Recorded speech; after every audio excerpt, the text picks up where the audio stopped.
मैंडाला murders episode 3। अब 2 murder हो चुके होते हैं, टेक्निकली 3, लेकिन दोनों भाइयों को एक ही काउंट किया जा रहा है। रिया पूरी तरह से तैयार है कि उसे पता लगाना है ये सब क्या हो रहा है। थोड़ा इधर उधर होने के बाद वो विक्राम को अपनी इन्वेस्टिगेशन टीम में शामिल कर लेती है। वैसे भी उसने पूरा लॉजिक है, विक्राम के पास एक कॉइन है और अब बिरजू के पास भी एक कॉइन है, वही जो उसके पास कल रात से था।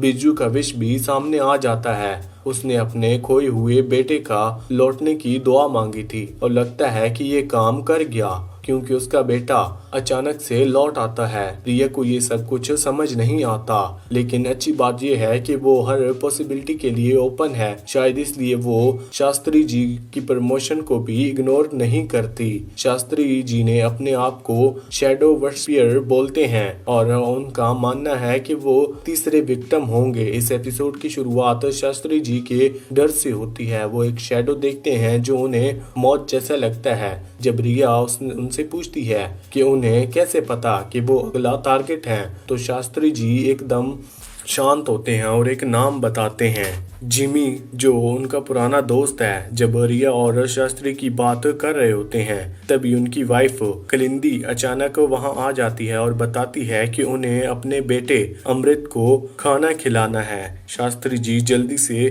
वहां से निकल जाते हैं और रिया कंफ्यूज हो जाती है। दूसरी तरफ विक्रम इन्वेस्टिगेशन में अकेला काम कर रहा होता है।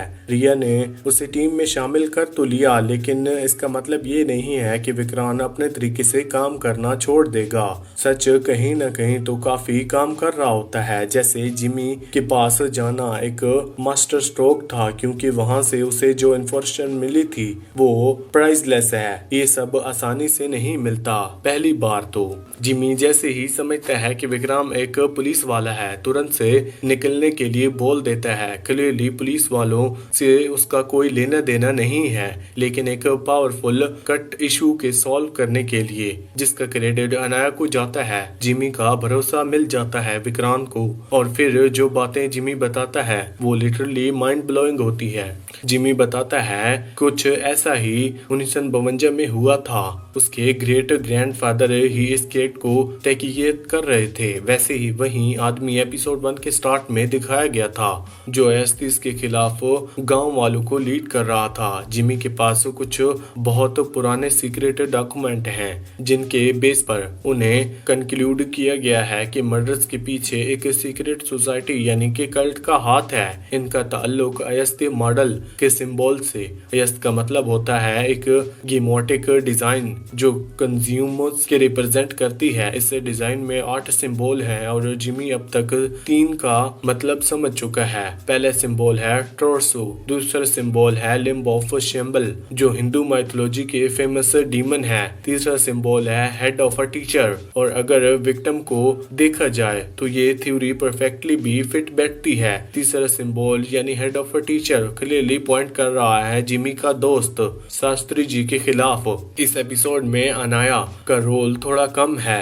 सजे के गन से फाइट करने के बाद अनाया और रिया दोनों एक नए फेस में पहुंचती हैं। जब सीबीआई ऑफिसर एक पॉलिटिशियन को ग्रिल कर रहा होता है, तब रिया क्लियरली अनाया को डाउट करने लगती है। वो कहती है कि सीबीआई ऑफिसर की डेथ का फायदा उठाना अनाया को हो सकता है और इसलिए उसने रिया को बेहोशी के बारे में पुलिस को इन्फॉर्म नहीं किया। थोड़ी देर बाद हम देखते हैं कि अनाया एक होटल में विक्राम से मिलती है। पता चलता है कि वो अपने नॉट सो पैरालाइज्ड हस्बैंड जीराज पर नाराज होती है और उस पर नजर रख रही होती है। जीराज जो सस्पेंडली बीमार है, असल में बिल्कुल ठीक होता है और एक स्लेजी अफेयर में लगा होता है। जीराज को बिल्कुल भी आइडिया नहीं होता कि उसकी बीवी अनाया ने उसके अगेंस्ट प्लान बना रही होती है। वो आदमी काम नहीं है, एक बेकार और घटिया इंसान है। अब गरीना तक ये भी क्लियर नहीं है कि विक्रम और अनाया के बीच क्या चल रहा है, सिर्फ दोस्ती या कुछ और भी। शायद आगे पता चल सकता है, लेकिन ऑनेस्टली इतना फर्क भी नहीं पड़ता। अब आते हैं एपिसोड के सबसे हैवी मूवमेंट पर। रिया जी प्रमोशन के बारे में और जानकारी लेने घर जाती है। है। वहां जाके उसे पता चलता है कि अमृत यानी शास्त्री जी का बेटा तो पहले ही मर चुका है। पर ये बात ना शास्त्री जी को डिस्टर्ब करती है और ना ही खलीद को, और शास्त्री जी को सॉलिड बॉम्ब गिरा देते हैं। वो कहते हैं कि रिया को भी सरप्राइज नहीं होना चाहिए क्योंकि उसमें भी मृत लोगों को देखने की है पावर। रिया इस बात को डिनाई नहीं करती, मतलब अब ये क्लियर है कि शास्त्री जी झूठ नहीं बोल रहे।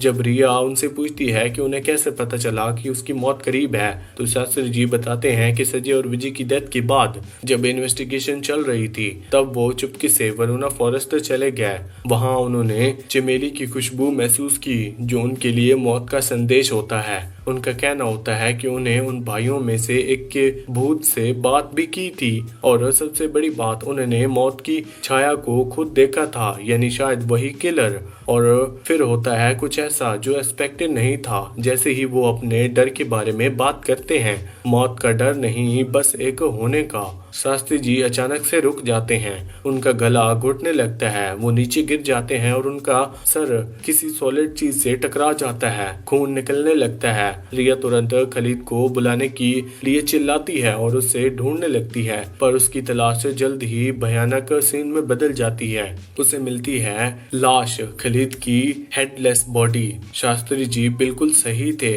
बस बात ये थी कि विक्टिम वो खुद नहीं थे। और इसी के साथ ये एपिसोड यहीं पर खत्म होता है। वीडियो अच्छी लगी तो वीडियो को लाइक करके चैनल को सब्सक्राइब लाजमी करना। Thanks for watching.